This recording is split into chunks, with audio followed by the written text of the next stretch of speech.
దేవుడంటే భయం లేదు, దేవుడంటే భక్తి లేదు, భక్తుల మనోభావాలతో ఆడుకోకూడదన్న ఆలోచన లేదు, దేవుడి మీద దేవుడి పవిత్ర ప్రసాదం మీద కుట్రలు పన్నకూడదన్న జ్ఞానం లేదు. ఆయన నమ్మిందల్లా ఒక్కటే వంచన, ఆయనకు చేతనైందల్లా ఒక్కటే నమ్మించి నట్టేట ముంచటం. స్నేహితులైనా, ప్రజలైనా, బంధువులైనా, భగవంతుడినైనా ఎవరి మీదైనా సరే తన ప్రయోజనాల కోసం కుట్రలు చేయగల కుటిలత్వం ఆయన సొంతం. ఎవరినైనా సరే తన కుట్రలోకి లాగే కపటత్వం ఆయన నైజం. అందుకే సాక్షాత్తు ఆ కలియుగ వైకుంఠం విశిష్టతనే అపహాస్యం చేసే దుస్సాహసానికి ఒడిగట్టారు.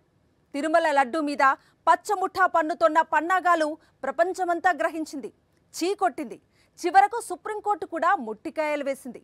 అప్పుడే చంద్రబాబు పాపం బద్దలైంది. అయినా ఆ కుట్రలు ఆగటం లేదు. వైఎస్ఆర్సీపీని అప్రతిష్ట పాలు చేసే పన్నాగంలో ఇంకా దేవుణ్ణి పావుగా వాడుతూనే ఉంది పచ్చముఠ. దీనిపైనే ఇవాల్టి మ్యాగజైన్ స్టోరీ. తిరుమల లడ్డూ ప్రసాదం లభిస్తే సాక్షాత్తు ఆ శ్రీనివాసుడి ఆశీస్సులే అని భక్తజన కోటి భావిస్తుంది. చిన్న లడ్డూ ముక్క లభించినా ఆ వెంకటేశ్వరుడి కటాక్షం పొందినట్లు తన్మయం చెందుతారు భక్తులు. అలాంటి పవిత్ర లడ్డూ వైపు భక్తులంతా అనుమానంగా చూసే కుతంత్రానికి తెరతీశారు చంద్రబాబు. హిందూ సమాజంలో అనుమానపు బీజాలు నాటే నీచానికి ఒడిగట్టారు. వాడని నెయ్యితో ఒక కుట్ర, తయారు కాని లడ్డూతో ఓ కుతంత్రం, జరగని తప్పు మీద ఒక పన్నాగం, ఒక అబద్ధాన్ని 100 సార్లు చెబితే నిజమైపోతుంది అన్న కుటిల నీతి మీద దశాబ్దాలుగా బతుకుతున్న చంద్రబాబు ఏకంగా ఆ వెంకటేశ్వర స్వామి మీదే అబద్ధాల ప్రచారానికి దిగిపోయారు. దేవదేవుడి వైభవం మీద మొదలుపెట్టిన ఆ విష ప్రచారాన్ని తన రాజకీయ ప్రయోజనాల కోసం మరింత విస్తృతం చేస్తుంది పచ్చముఠ. పాపం బద్దల్.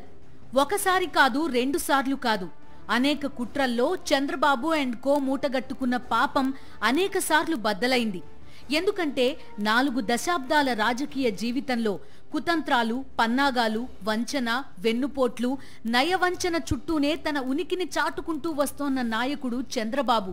అందుకే ఏ రాజకీయ నాయకుడు, ఆ మాటకొస్తే ఏ మనిషి చేయని దుస్సాహసం చేశారు. శ్రీ వెంకటేశ్వర స్వామి దివ్య ప్రసాదం పవిత్రత మీదే కుట్ర పన్నారు. ఆ కుతంత్రాన్ని ఇంకా కొనసాగిస్తున్నారు. ప్రపంచవ్యాప్తంగా ఉన్న కోట్లాది మంది భక్తుల్లో అనుమాన బీజాలు నాటాలన్న కుట్ర, వైఎస్ఆర్సీపీని జాతీయ స్థాయిలో అప్రతిష్ట పాలు చేయాలన్న కుతంత్రం, హిందూ సమాజంలో విద్వేషం రాజేయాలన్న పన్నాగం, తన రాజకీయ లబ్ధి కోసం ఆ భగవంతుడినే నీచ రాజకీయాల్లోకి లాగిన చంద్రబాబుని దేశమంతా చీకొట్టింది. భక్తజన కోటి కన్నెర్ర చేశారు. అయినా ఇంకా ఆ కుట్రని పచ్చముఠ కొనసాగిస్తోంది. వైఎస్ఆర్సీపీ పార్లమెంటరీ పార్టీ నాయకులు వైవి సుబ్బారెడ్డిని లక్ష్యంగా చేసుకుని అసత్యాలు ప్రచారం చేస్తోంది. ఎన్నికల మేనిఫెస్టోని అమలు చేయలేక చేతులెత్తేసిన చంద్రబాబు ప్రభుత్వం డైవర్షన్ పాలిటిక్స్ తో లడ్డూ ప్రసాదం పవిత్రతకు కళంకం తెచ్చేందుకు తెగబడుతోంది. ఆ పక్కా కుట్రలో భాగంగానే సిట్ నివేదిక పేరుతో ఎల్లో మీడియా విషం చిమ్ముతూనే ఉంది. వైఎస్ఆర్సీపీ ప్రభుత్వం టీటీడీ మాజీ చైర్మన్ వైవి సుబ్బారెడ్డిపై అవాస్తవ ఆరోపణలతో అసత్య కథనాలు వండివారుస్తోంది. రాజకీయాలకు తిరుమల శ్రీవారి ఆలయాన్ని దూరంగా ఉంచాలన్న సుప్రీంకోర్టు సూచనను కూడా ప్రభుత్వం బేఖాతరు చేస్తూ దుష్ప్రచారానికి బరితెగిస్తోంది. శతాబ్దాలుగా కొనసాగుతున్న లడ్డూ ప్రసాదం ప్రాశస్త్యానికి భంగం కలిగిస్తూ తమ మనోభావాలను దెబ్బతీస్తున్న ఎల్లో మీడియాపై ప్రపంచవ్యాప్తంగా తిరుమల శ్రీవారి భక్తులు మండిపడుతున్నారు. కల్తీ నెయ్యి పేరుతో పచ్చముఠ, ఎల్లో మీడియా కలిసి చేస్తోన్న అసత్య ప్రచారాలు, అలానే సిట్ కేంద్రంగా సాగుతోన్న కుట్రలపై వైవి సుబ్బారెడ్డి తీవ్ర ఆగ్రహం వ్యక్తం చేశారు. తాను లై డిటెక్టర్ టెస్ట్ కైనా సిద్ధమని ప్రకటించారు. బోర్డు చైర్మన్ పదవిని దేవుడికి సేవ చేసే అవకాశంగానే భావించాను తప్ప ఎక్కడా టీటీడీ నిధుల్లో ₹1 కూడా ఆశించలేదని, తన కుటుంబ సభ్యులు సైతం బోర్డు వ్యవహారాల్లో కలగజేసుకోలేదని ఆయన స్పష్టం చేశారు. తిరుమల లడ్డూ మీద చంద్రబాబు వ్యాఖ్యలను ఖండిస్తూ సిబిఐ విచారణ చేయాలని కోరుతూ ముందుగా సుప్రీంకోర్టులో పిటిషన్ వేసింది వైవి సుబ్బారెడ్డే. అలాంటి వైవి సుబ్బారెడ్డినే పచ్చముఠ టార్గెట్ చేసింది. ఒకవైపు సిట్ విచారణ జరుగుతుండగానే ఎల్లో మీడియా కేంద్రంగా వైఎస్ఆర్సీపీ మీద, వైవి సుబ్బారెడ్డి మీద విషం కక్కుతూ దుష్ప్రచారం చేస్తున్నాయి. ఈ దుష్ప్రచారాన్ని తక్షణమే ఆపేయండి. మీ దగ్గర ఆధారాలుంటే సిట్ ద్వారా గానీ వేరే ఎంక్వైరీ ద్వారా గానీ నా దగ్గరికి వచ్చి ఎంక్వైరీ చేసుకోండి. నేను ఏ తప్పు చేయలేదు. నేను సత్య శోధన పరీక్షకైనా నేను సిద్ధమే. అదేవిధంగా వాళ్ళ పీరియడ్లో జరిగిన ఈ ఎస్ బ్యాంక్ అవతకలకి, ఈ శ్రీనివాస సేతు నిర్మాణంలో జరిగిన ఏమన్నా అవినీతి జరుగుంటే వాటిపై కూడా వాళ్ళు కూడా సిద్ధం కావాలని నేను కోరుకుంటున్నాను. కలియుగంలో భక్తులను అనుగ్రహించడానికి, ఆదుకోవడానికి సాక్షాత్తు ఆ శ్రీ మహావిష్ణువే ఈ భూమి మీద వేంచేయడానికి తిరుమలని ఎంచుకున్నారు. ఆ దేవదేవుడు ఆంధ్రప్రదేశ్లో కొలువై ఉండడం రాష్ట్రానికి ఒక వరం, అనుగ్రహం. ఆ దేవదేవుడి దగ్గర రాష్ట్ర ముఖ్యమంత్రిగా చంద్రబాబు చేయాల్సింది ఏంటి? స్వామి అధికారంలోకి రాగానే ఇచ్చిన హామీలను తుంగలోకి తొక్కి ప్రజలను మోసం చేసే నా నీచబుద్ధిని మార్చమని వేడుకోవాలి. జగన్మోహన్ రెడ్డి అమలు చేసిన సంక్షేమ పథకాలను, అభివృద్ధిని కొనసాగించే విజ్ఞతని ప్రసాదించమని కోరుకోవాలి. ప్రజలు అధికారాన్ని ఇచ్చింది రాక్షస పాలన చేయడానికి కాదన్న ఇంగిత జ్ఞానం ఇవ్వు తండ్రి అని వేడుకోవాలి. రాజధాని పేరుతో రియల్ ఎస్టేట్ వ్యాపారం చేసే దుర్బుద్ధిని పోగొట్టమని కోరుకోవాలి. కానీ చంద్రబాబు చేసిందేంటి, ఇంకా చేస్తోందేంటి? ఆ 7 కొండల వాడినే తన కుట్రలో పావుగా మార్చి వైఎస్ఆర్సీపీని అప్రతిష్టపాలు చేయడానికి వాడని నెయ్యి మీద, తయారు కాని లడ్డూ మీద, జరగని తప్పు మీద పచ్చపన్నాగాలు పన్నేశారు. చివరికి సుప్రీంకోర్టు చీవాట్లు పెట్టిన తర్వాత కూడా పచ్చముఠా పన్నాగాలు ఆగలేదు. ఇప్పుడు డైవర్షన్ పాలిటిక్స్ లో భాగంగా మళ్లీ ఆ కుట్రకి కొనసాగింపు మొదలుపెట్టారు. వైఎస్ఆర్సీపీ మీద, వైవి సుబ్బారెడ్డి మీద విషం కక్కే క్రమంలో తిరుమల ఆలయ ప్రతిష్టను, విశిష్టతను, పవిత్రతను దారుణంగా దెబ్బతీస్తున్నారు. లడ్డూ ప్రసాదంలో వెజిటబుల్ ఫ్యాట్ కలిసిందని మొదట నాటి ఈవో శ్యామలరావు ఆరోపించారు. కాదు, జంతువుల కొవ్వు కలిసిందని సీఎం చంద్రబాబు అన్నారు. చివరకు లడ్డూ ప్రసాదంలో కలిసింది వెజిటబుల్ ఫ్యాటా లేక జంతువుల కొవ్వా అన్నది ఇప్పటి వరకు క్లారిటీ లేదు. కల్తీ జరిగిందని ఆరోపణలున్న ఆ 2 నెయ్యి ట్యాంకర్లు అసలు లడ్డూ ప్రసాదం తయారీలోకి వెళ్లాయా లేదా అన్నదానిపైన కూడా ఇప్పటి వరకు క్లారిటీ లేదు.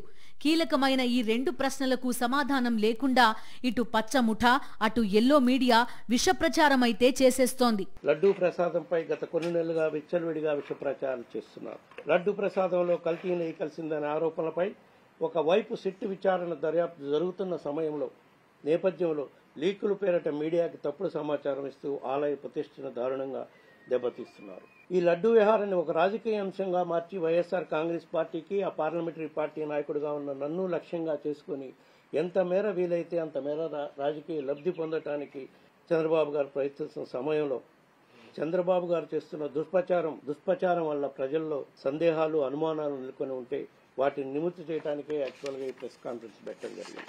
టీటీడీ కార్యక్రమాల నుంచి ఆర్థికంగా లాభపడాలని, అందులో అవినీతి చేయాలన్న తలంపు కానీ, ఆలోచన కానీ నాకు ఏ రోజు నాకు కానీ, నా కుటుంబ సభ్యులకు కానీ లేనే లేదు. అలాంటి ఊహ కూడా ఏ రోజు నాకు రాలేదు. చేసుకోవాలన్న ఆలోచన కూడా నాకు ఏ రోజు రాలేదు. టీటీలో నెయ్యి సప్లై అన్నది ఒక అంశమే. ఇవి కాకుండా టీటీలో విలువైన పనులకు, వివిధ సప్లైల కోసం 100 కోట్ల విలువైన టెండర్లు, కాంట్రాక్టుల కోసం ప్రతి సంవత్సరం ఖర్చులు పెడుతూ ఉంటారు. కానీ వాటిపై కూడా ఎక్కడా నాపై ఒక ఆరోపణ ఇప్పటి వరకు లేదు.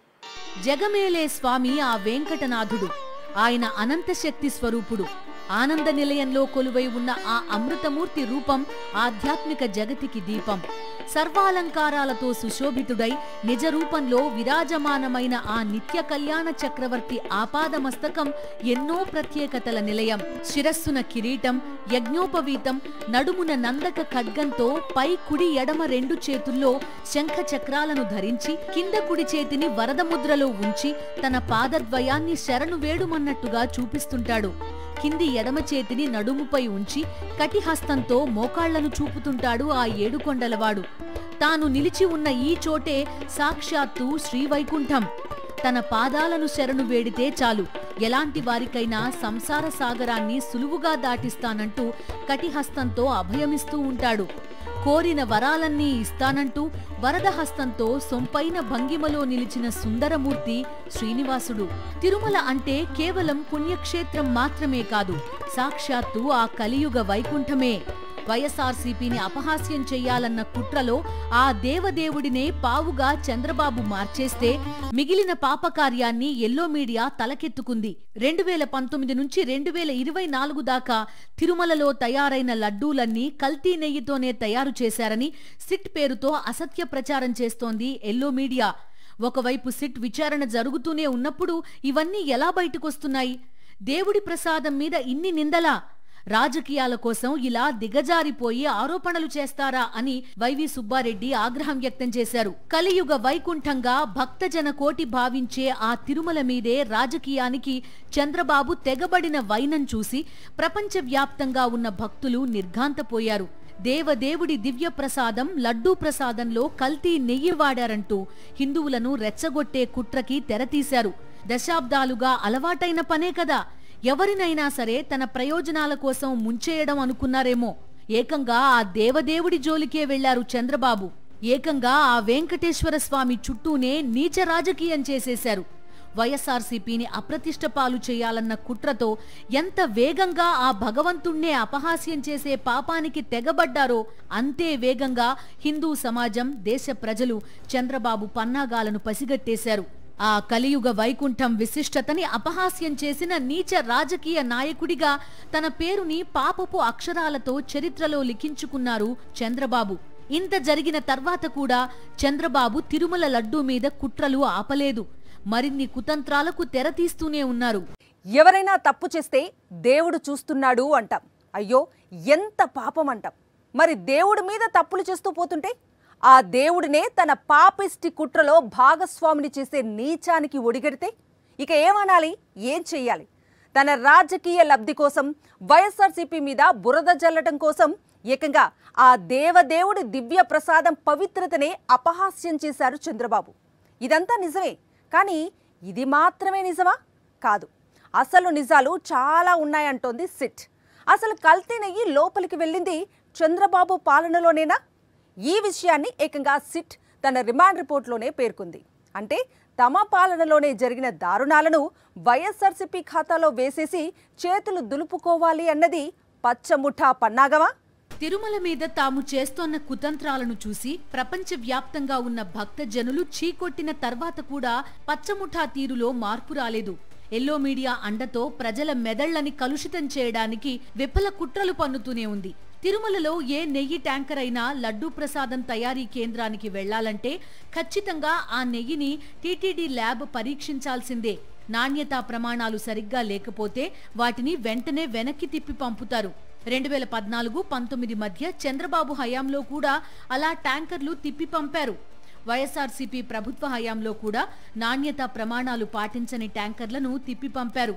ఆ స్థాయిలో వ్యవస్థ పనిచేస్తుండగా కల్తీ నెయ్యి ఏ రకంగా ప్రసాదం తయారీలోకి వెళ్తుందని వైవి సుబ్బారెడ్డి ప్రశ్నించారు. పైగా కల్తీ నెయ్యి ఆరోపణలున్న ట్యాంకర్లు 2024 జూన్ జూలైలో వచ్చాయి. ఆ నెయ్యి లడ్డు ప్రసాదంలో కలిసిందని టీడీపీ ఆరోపణలు చేస్తోంది. నిజానికి అప్పుడు అధికారంలో ఉన్నది చంద్రబాబే. అలానే సిట్ మొదట దాఖలు చేసిన రిమాండ్ రిపోర్ట్లో జూన్ జూలైలో తిప్పి పంపిన ఈ 4 ట్యాంకర్ల నెయ్యి తిరిగి 2024 ఆగస్టులో సరఫరా చేశారని, ఆ నెయ్యి లడ్డూ తయారీలో వాడారని ఉంది. 2024 ఆగస్టులో ఉన్నది చంద్రబాబు ప్రభుత్వమే, ముఖ్యమంత్రి చంద్రబాబే. SIT charge sheet June July SIT charge sheet ప్రకారం సిట్ వాళ్ళు ఇన్వెస్టిగేషన్ చేసేటప్పుడు ఫస్ట్ ఛార్జ్ షీట్ వాళ్ళు ఫైల్ చేయడం జరిగింది. ఆ ఛార్జ్ షీట్లో ఉన్న రిపోర్ట్ ప్రకారం, అది కూడా కాపీ ఉంది, మీకు కూడా ఇస్తాను. రిపోర్ట్ ప్రకారం ఈ నెయ్యి ఏ 4 ట్యాంకర్లో అయితే వెనక్కి పంపించామని చెప్తున్న నెయ్యి మళ్ళా ఆగస్టు 24లో వేరు సప్లయర్స్ ద్వారా ఆ నెయ్యి లడ్డూ తయారీలో ఉపయోగించారని సిట్ ఛార్జ్ షీట్ రిపోర్ట్లో మెన్షన్ చేయటం జరిగింది. మరి అప్పుడు ఆ నెయ్యి లడ్డు తయారీలో ఉపయోగించారు కదా, మరి ఇప్పుడు ఉన్న చంద్రబాబు గవర్నమెంటే కదా. మరి ఆరోపణలు నిజమైతే ఈ తప్పుకి ఎవరు బాధ్యత? దీనికి కూడా మేము బాధ్యతేనా? చంద్రబాబు ప్రభుత్వం దాటి అందులో ఉన్న టీటీడీ అధికారులదా, టీటీడీ పెద్దలదా? తిరుమలకి నెయ్యి సరఫరాపై ప్రతి 6 నెలలకు ఒకసారి టెండర్ ప్రక్రియ జరుగుతుంది. ఏఆర్ డైరీ కంపెనీ 2024 జూన్ నుంచే నెయ్యి సప్లై చేస్తోంది. జూన్ జూలైలో 4 ట్యాంకర్ల నెయ్యిని తిప్పి పంపారు. అప్పుడే ఆ సంస్థ నెయ్యి సప్లై చేయడం ప్రారంభించింది. పైగా ఆ కంపెనీ తిరుమలకు సప్లై చేయడం కూడా అదే తొలిసారి. నిజం ఇదైతే పచ్చముఠా ఎల్లో మీడియా మాత్రం 2019-24 మధ్య ఏ రకంగా ప్రసాదంలో కల్తీ నెయ్యి కలిసిందని అసత్య ప్రచారం చేస్తోంది. పైగా టీటీడీలో ఒకే సంస్థ నుంచి నెయ్యి సప్లై ఎప్పుడూ లేదు. అంత క్వాంటిటీ కూడా ఒకే సంస్థ వద్ద లేదు. కనీసం 3-4 సంస్థలుంటాయి. మరి ఏ రకంగా ఇలాంటి తప్పుడు ప్రచారం చేస్తున్నారని వైవి సుబ్బారెడ్డి ప్రశ్నిస్తున్నారు. కల్తీ జరిగిందని ఆరోపణలు ఎదుర్కొంటున్న నెయ్యి ట్యాంకర్లు అసలు లడ్డూ ప్రసాదం తయారీలోకి వెళ్ళాయా లేదా అన్న దానిపైన కూడా క్లారిటీ లేదు. ఏది ఆ 4 ట్యాంకర్లు ఏవైతే సప్లై చేశారని అడిగి అని రిమార్క్ వచ్చిందో వాటి మీద ఇంతవరకు కూడా క్లారిటీ రాలేదు. ఏ నెయ్యి ట్యాంకర్ అయినా లడ్డూ ప్రసాదం తయారీకి వెళ్లాలంటే ఖచ్చితంగా అక్కడ కొంత ప్రొసీజర్లు ఉంటాయి. ప్రొసీజర్ ప్రకారం ల్యాబ్లో పరీక్ష చేయాల్సి ఉంటుంది. స్టాండర్డ్ సరిగా లేకపోతే వెంటనే వాటిని వెనక్కి పంపే సాంప్రదాయం ఎప్పటి నుంచో నడుస్తుంది.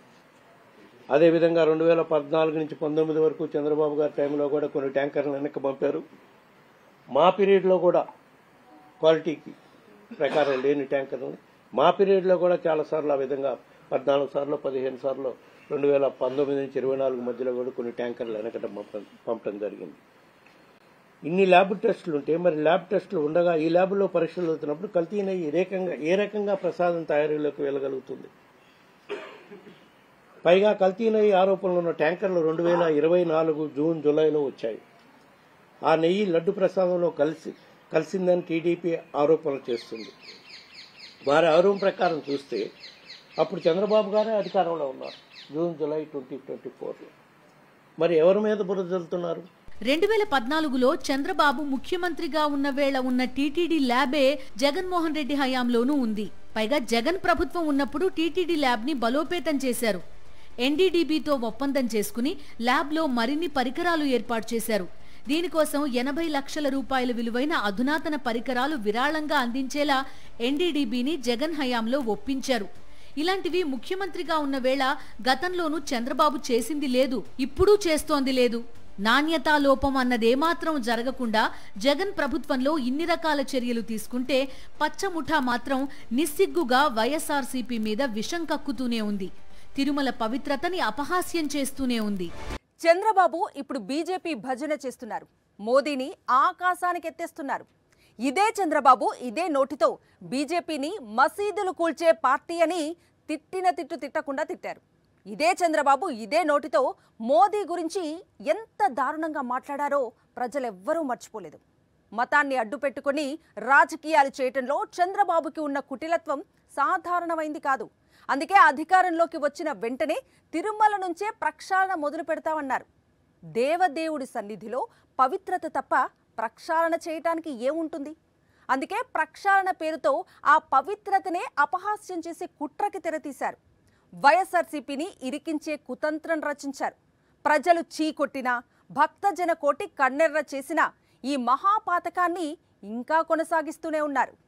తిరుమల లడ్డూ పవిత్రతని దెబ్బతీసేలా వ్యాఖ్యలు చేసి వివాదాన్ని రాజేసి టీడీపీ రాజకీయ ప్రయోజనాలకు వాడుకోవాలనేది పచ్చముఠా పన్నాగం. అందుకే ఈ ఆరోపణలపై దర్యాప్తు కోసం టీడీపీ వీర విధేయ పోలీసు అధికారులతో గతేడాది హడావుడిగా సిట్ ఏర్పాటు చేసింది. 2024 ఎన్నికల్లో టీడీపీకి అనుకూలంగా పనిచేసిన గుంటూరు ఐజీ సర్వశ్రేష్ఠ త్రిపాఠిని సిట్ ఇన్ఛార్జిగా నియమించింది. అప్పటి విశాఖపట్నం డీఐజీ గోపీనాథ్ జెట్టి, కడప ఎస్పీ హర్షవర్ధన్ రాజులను సభ్యులుగా నియమించారు. గోపీనాథ్ జెట్టి చంద్రబాబుకు అత్యంత సన్నిహితుడైన రిటైర్డ్ ఐఏఎస్ అధికారి కృష్ణయ్య అల్లుడు. క్లుప్తంగా చెప్పాలంటే చంద్రబాబు సిట్ అంటే సిట్, స్టాండ్ అంటే స్టాండ్ తరహా బ్యాచ్ తో సిట్ ని నింపేశారు. ఇప్పుడు ఎవరి వైపైతే వేలు చూపిస్తూ చంద్రబాబు అండ్ కో కుట్రలు పన్నుతున్నారో ఆ వైవి సుబ్బారెడ్డే తిరుమల లడ్డూ ప్రసాదంపై సిబిఐ దర్యాప్తుకు ఆదేశించాలని కోరుతూ సుప్రీంకోర్టులో పిటిషన్ వేశారు. సుప్రీంకోర్టు రిటైర్డ్ న్యాయమూర్తి నేతృత్వంలో స్వతంత్ర దర్యాప్తు జరపాలని అభ్యర్థించారు. బీజేపీ సీనియర్ నేత సుబ్రహ్మణ్య స్వామి కూడా సుప్రీంకోర్టు న్యాయమూర్తితో విచారణ జరిపించాలని కోరుతూ పిటిషన్ దాఖలు చేశారు. నిష్పక్షపాత దర్యాప్తు కోరినందునే వైవి సుబ్బారెడ్డిపై కూటమి ప్రభుత్వం కుట్రలకు తెగబడుతోంది. అందుకే ఆయనకు వ్యతిరేకంగా ఎల్లో మీడియాతో దుష్ప్రచారం చేస్తోంది. ఈ కేసును విచారించిన సుప్రీంకోర్టు కీలకమైన వ్యాఖ్యలు చేసింది. సీఎం హోదాలో ఉండి లడ్డూ ప్రసాదంపై నిరాధార ఆరోపణలు చేయడమేంటని చంద్రబాబును ప్రశ్నించింది. కనీసం దేవుడినైనా రాజకీయాలకు దూరంగా ఉంచండని తీవ్ర వ్యాఖ్యలు చేసింది. అయినా పచ్చమూక పైశాచిక బుద్ధిలో ఇసుమంతైనా మార్పు రాలేదు.